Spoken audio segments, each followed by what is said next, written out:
Welcome to the Author to Authority podcast. And today we're going to talk about something that we've never talked about on the podcast before. And we've done over 500 episodes. So you are going to want to stay tuned as we talk about TED style practices for authors.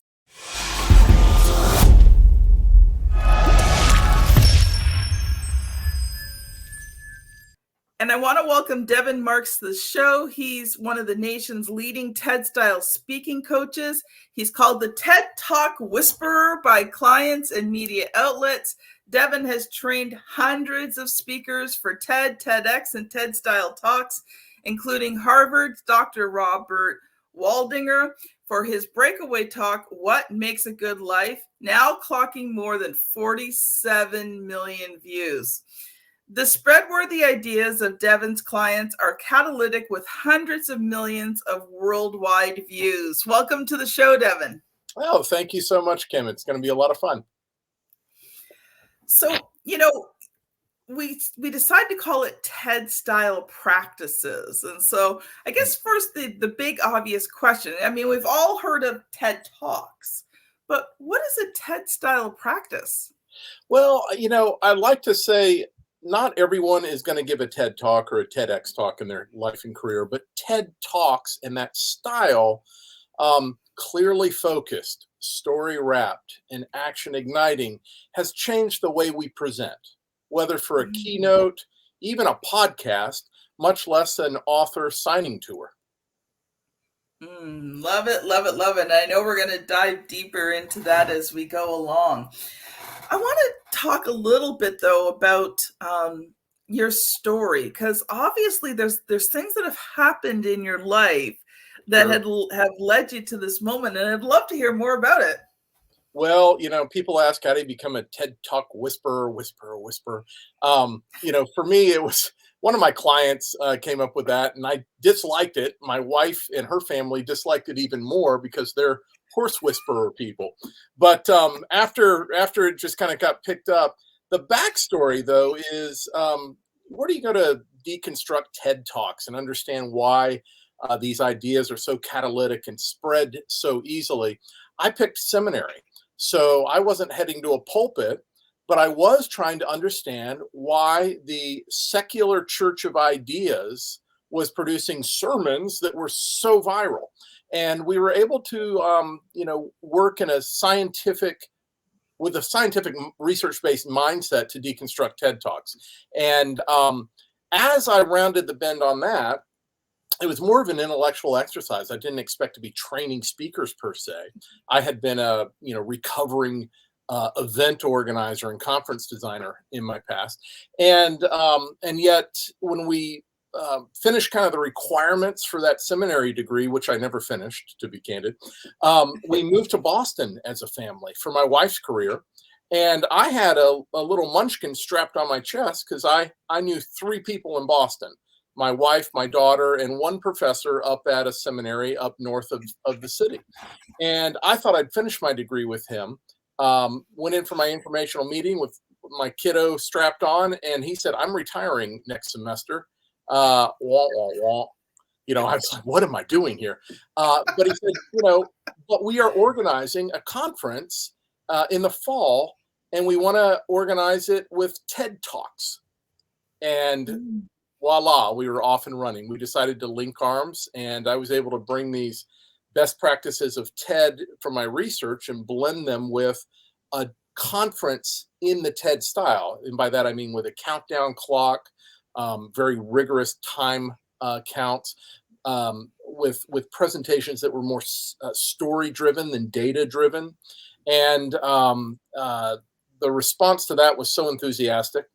And my wife was so encouraged that, the decision was, hey, let's train some speakers, not produce the events, because that's really stressful and a heavy lift, but let's just work with speakers. And the very next speaker I worked with was Dr. Robert Waldinger, whose name you pronounced correctly, and his breakaway TED Talk, which is now an all-time top 10 talk. I love it. I love it. I love it. There's a couple of things there that you kind of said that just really grabbed my attention. Mm, And, first of all, it's, moving to a city where you know nobody. I did that in September of 2022. mm. My husband retired from his 30 plus year job. He is re-careering, and we moved across Canada Oh my, yeah. to where we know nobody. So I hear you on that one, and I know what that is like. But one of the things that you shared there was the fact that you took an unusual approach to studying Mm. something, and you allowed that approach to help define you in ways that you didn't even realize. Interesting. Yeah, that's very perceptive. That's so true. And um, what's the term?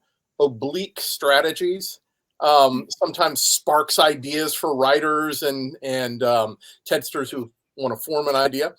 Those oblique strategies sometimes bring us to something from a different angle, and we see things with an aha set that is unique. And I suppose, in retrospect, that's what happened for me. Of course, in that path, there are all sorts of other weaves to the cord of the story, right?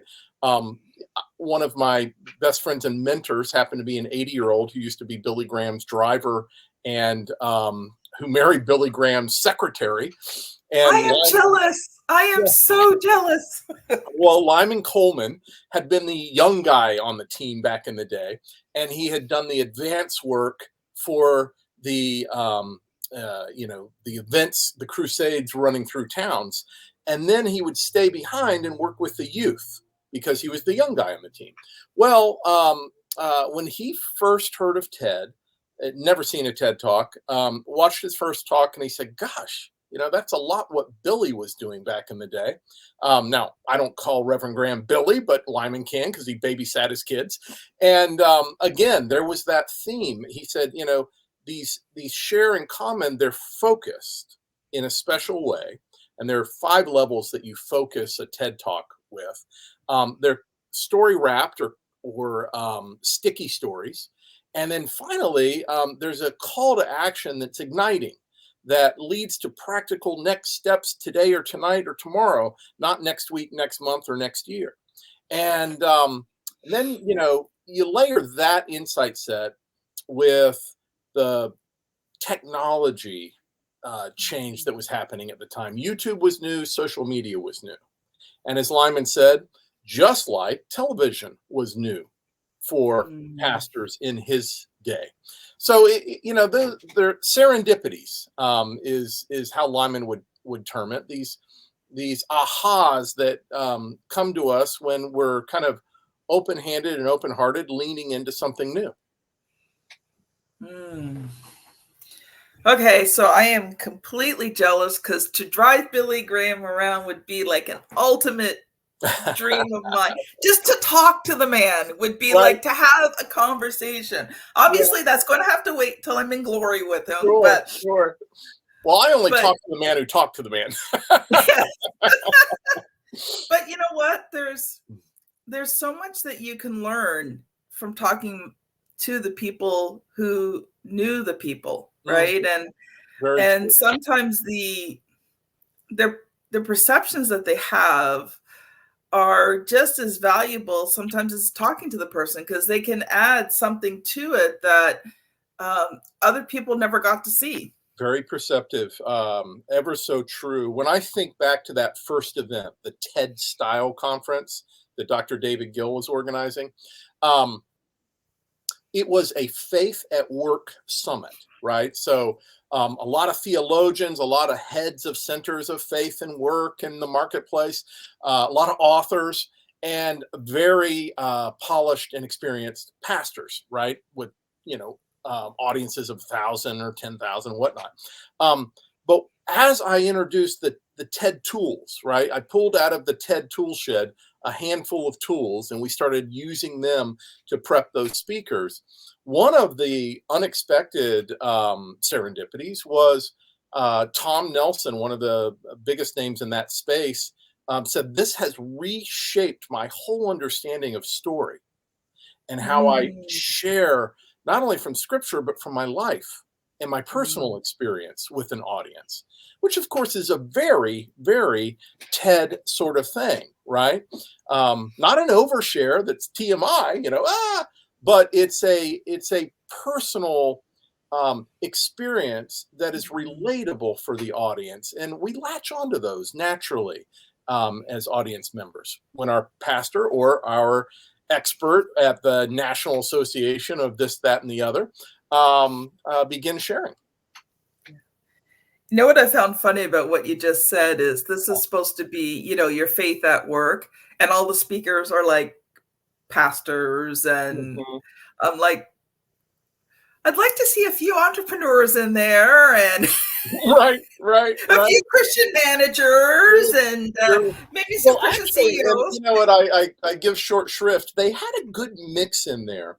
Um, Cheryl Brody, and I'm butchering her last name, owns one of the largest apple orchards in the nation.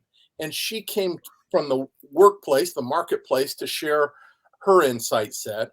Um, let's see, John Beckett, who owns one of the three top industrial furnace part operations in the nation, was there to share from his experience. So too the former CEO of ServiceMaster, and That's a pretty lady who'd make cupcakes. So that wide range of work experience was present. But yeah, it tended also to be a kind of heady pastor heavy um, audience that first year. Um, they produced that impressive. event a number of years. It's actually going to be produced again this year for the first time since COVID. And again, a wide range of researchers and pastors and authors, but also marketplace experienced veterans who have some insights to share and yet want to do it in 15 minutes or under, right? That is really cool. So when and where is that being held? Um, Let me think. Dallas, I think, is the fall event that was just announced a few months ago. Nice. Love it. Love it. Audience, we are going to take a quick commercial break here. RTI Publishing has some wonderful things going on. And so I've got a quick ad for you about something that's really going to help you take your business forward and be able to write a book that converts readers into clients. We will be right back. Writing and publishing a book that converts readers into client and scales your business is hard, but it doesn't have to be. Get my free checklist at bit.ly/create and scale that will show you what you need to do to have your book become a well-converting lead generating tool. Devin, I think we could probably talk about your story for the whole entire show because I think you've got some fascinating things there. But you talked about in your story the 5 focuses. And Yes. like that just got me really intrigued. I think, especially when you're an author, when you're trying to talk about your book, and I think in this case, let's be realistic, nonfiction author, not necessarily fiction, because that's Mhm. a whole different Sure. genre. But when you're looking at nonfiction, when you're looking at books that you're using to promote yourself, your business, your brand, how do you take all that and distill that down into a TED Talk? So, those 5 focuses, I'm just really curious now. Good question. And of course, I'm going to take a moment to just pull up so I'm not winging it entirely. Now, when you're working on a TED Talk or a big idea, you need that big idea honed down, right? And so we call that the through line or the thread, if you will. That can't be 400 words.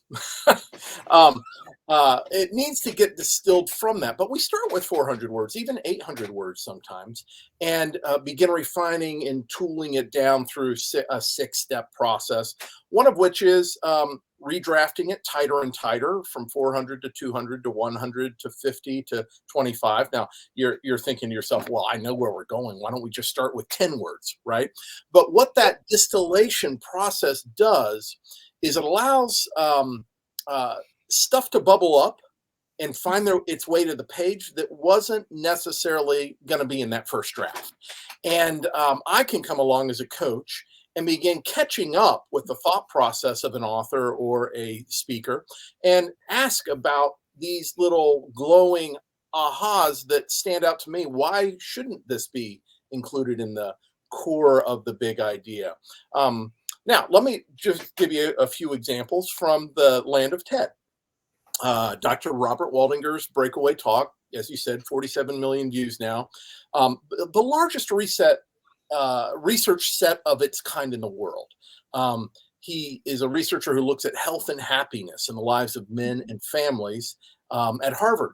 And it's an 80-year longitudinal study. So they followed a cohort of men through the whole of their lives, measured everything in the world, their height, their temperament, their body weight, etc. And then they interviewed the wives and children and began following those individuals. But his through line, the good life is built with good relationships. Not one data point in that. The good life is built with good relationships. Sounds like common sense, but it's uncommonly applied. But because it's common sense in simple language, we can share it. I can explain it to you, you can explain it to your spouse, and your spouse can, and that's how something spreads, right? And the wife goes, amen.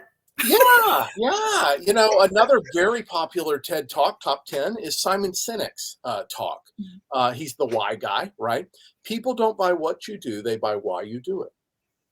People don't buy what you do, they buy why you do it. Well, tell me about this how what, but also tell me about the why. Just like Dr. Waldinger's, tell me about the good life. How do you build it? And, you know, what is it, right? Those types of through lines represent weeks, if not months, of refinement. And, of course, a hidden factor in prepping a TED Talk is you're always practicing it. If Yes. it's a 15-minute talk, it's 0 to 15 minutes with your Starbucks barista. Then it's 0 to 15 minutes with your next door neighbor, 0 to 15 minutes with that class you teach once a month, etc. You try and get 50 to 75 to more live full-on practice sessions. And when you do, if you're an author, think about the conversations you're having. As you do, feedback loops begin, right? And that begins to tweak and refine just a little bit a word or a phrase or a clause of that through line. Now, that's a lot. Let me step back and go, okay, you know, fivefold focus, the big idea. That's the first step. The second step is undergird that big idea with what we call the rule of three. Because research shows we're not going to remember 7, 17, and 27 things. We're going to remember 5 or fewer is the research, where the research points. 3, though, is our cultural norm, our default. 3 wise men, I came, I saw, I conquered, 3 little pigs. I could go on and on with the 3 musketeers. It's just we default to 3. So undergird that big idea with 3 key points, and then also ensure that they're balanced, given the same weight, the same heft, the same length, the same style, individually and work together to move that big idea forward, right? So, you know, Dr. Waldinger's first key point was, you know, our social connections are really good for us, right? Supports the big idea. The good life is made with good relationships. Oh, social connections. Healthy social connections are good relationships. The second key point was our close relationships matter most. That's our spouse, our kids, our children, our fellow siblings. Now, notice how those 2 individually hold up the big idea, but they also lock and move it forward to his third point, which is good relationships protect our health and our brains, right? Turns out cognition later in life is higher, and Parkinson's and Alzheimer's are less likely to be a norm if a man leans into relationships as opposed to withdraws from them and isolates. Fascinating stuff. I digress, but big idea, 3 key points. And then the third element that goes into a a clearly focused message in the TED style is we then take that content and hang it on the very minimalistic standard TED outline, which means a lot of stuff, that cursive knowledge, a lot of stuff flutters to the floor. There's just not a hook to hold it in the 15-minute talk. And that exercise, I'm sure editors experience this all the time with their writers. That exercise tightens and hones and focuses that message all the more. There was one word I was thinking of through this whole entire thing. What's Thesaurus. That? Okay, there you go. Yeah, that comes in handy. Absolutely. Well, as a publisher, I must admit, editing is my weakest skill, but because I've not only done all of my own books, but when I was first starting the publishing, I did pretty well most things on everybody's books. Okay. I have learned the power of the thesaurus and how a thesaurus can take 4 words down to 1. And it stimulates ideas that probably weren't there as well. So, I just pulled up the 5 because I don't want to just wing it.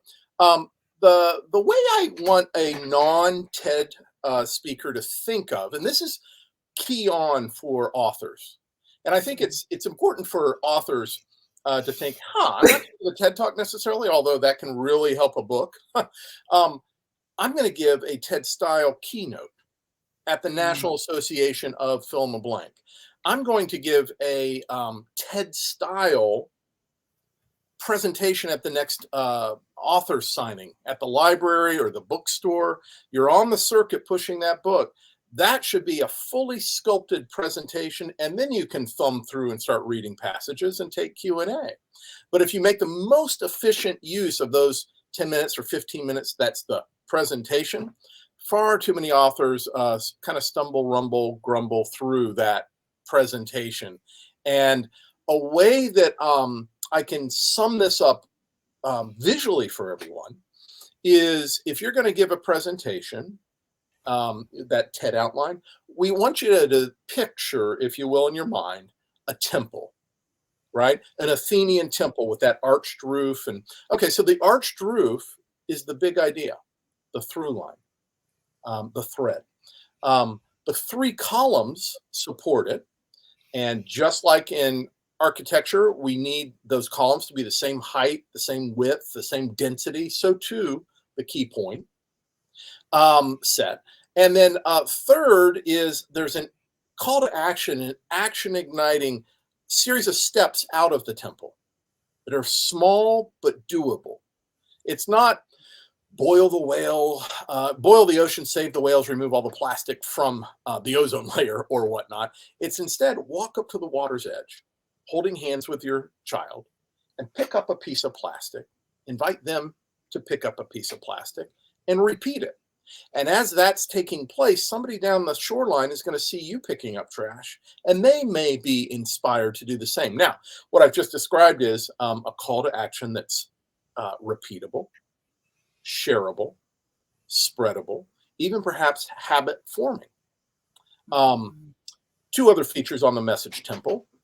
You need a doorway in, you need a doorway out. That's a story, a personal story in, personal story out. Or perhaps it's an opening of the story, and at the end you close the story doorway, and then you exit.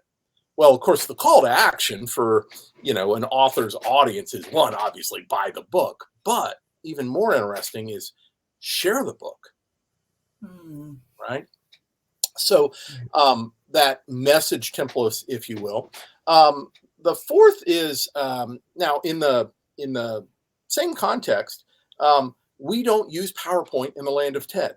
That's one way we focus the audience's attention, not on an image with 7 bullet points, which have 7 words that are fluttering, underlined, italicized, bold, and colored even.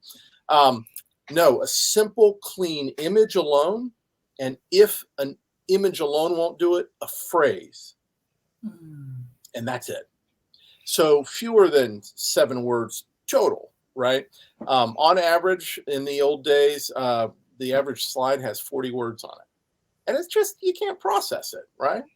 So some of the best TEDsters, either A, don't have a presentation. Think Brene Brown, there's no deck there. Think Sir Ken Robinson, no deck was there. Or they have a minimalistic one that's image only with phrasing. That was Dr. Waldinger's presentation. And then the fifth way to focus the message in the TED style is what I call the highway safety.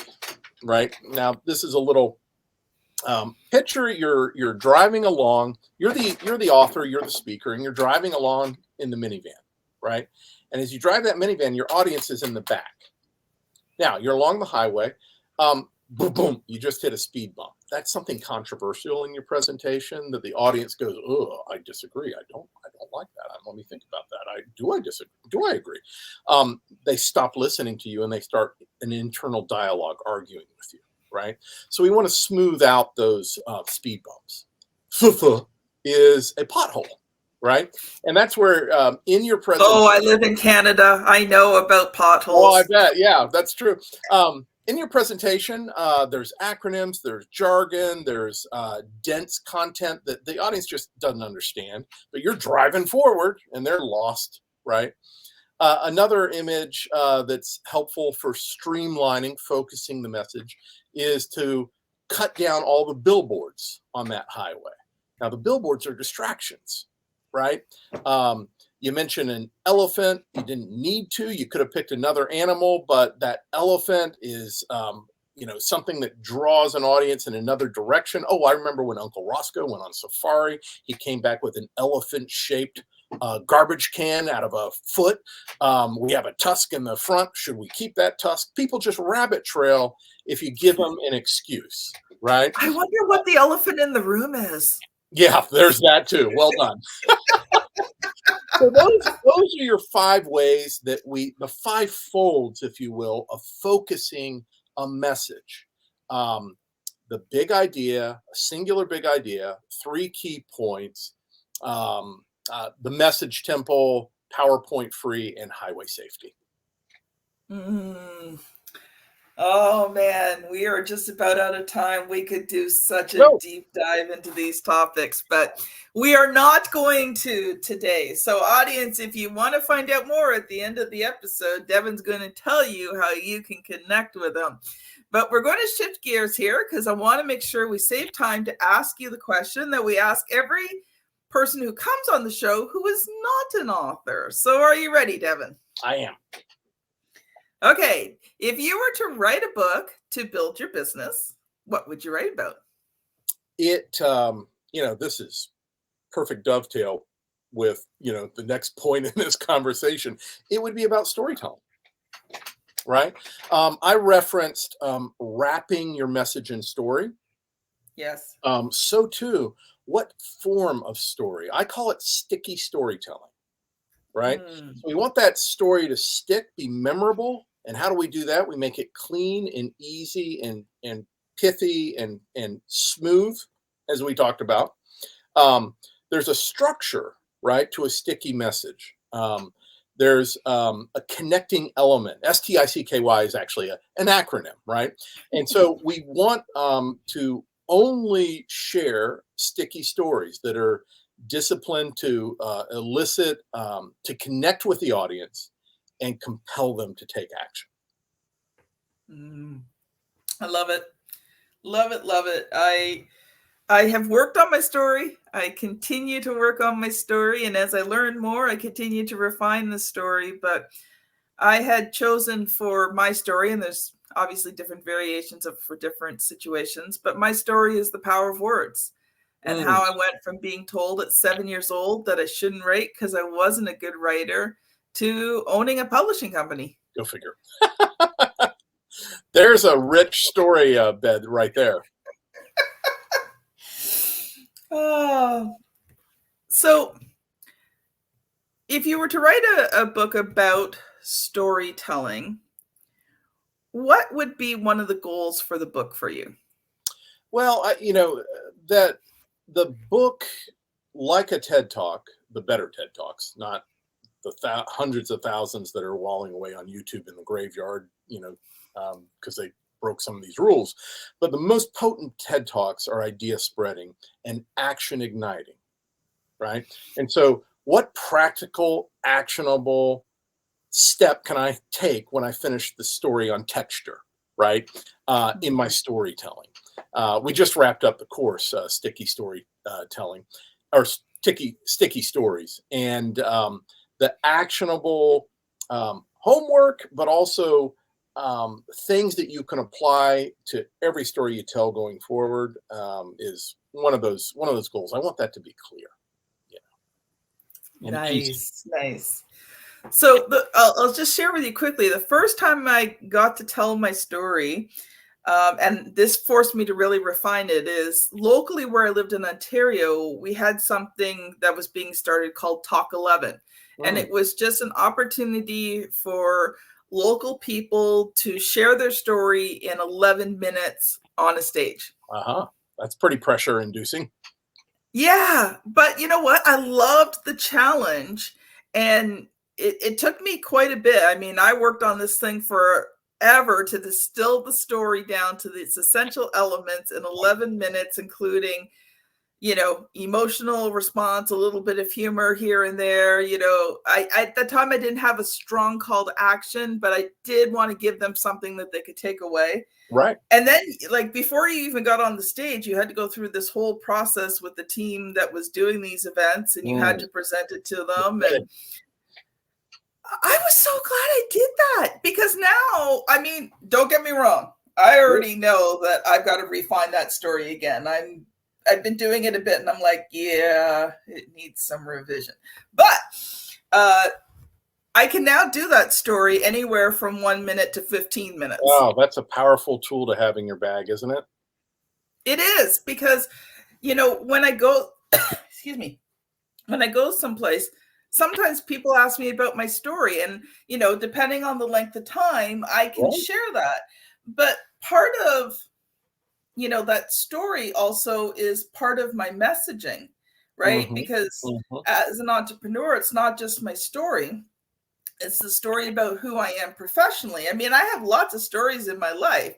Right. I did Toastmasters for about 5 or 6 years, and you get to tell stories from your life. And I did a speech competition on Captain Patience and his sidekick Gullible Girl, aka me and my dad. Yeah. Right. Yeah. And so there are a lot of stories you can tell in your life.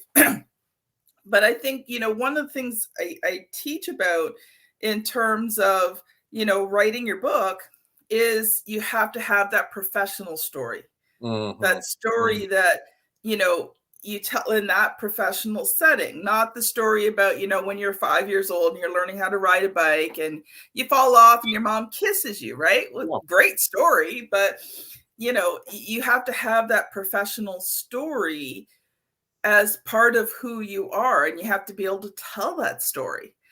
And so I'm so glad you came on today, Devin, because this has been such a wonderful episode. And oh man, you're coming back, because I think there's just more. That would be fun. That would be fun. Something I just wrote down that you sparked for me. The other thing that's useful in that story you share, whether 1 minute or 5 minutes, 11 minutes, is it's important to consider the retellability of the story. And the story is going to die, or it's going to be retold, and you want it to be retold in a way that's true to the intention. And that retellability is so much a part of TED. And its best practices. And so as your authors think about the way that they're sharing the story of their book, right?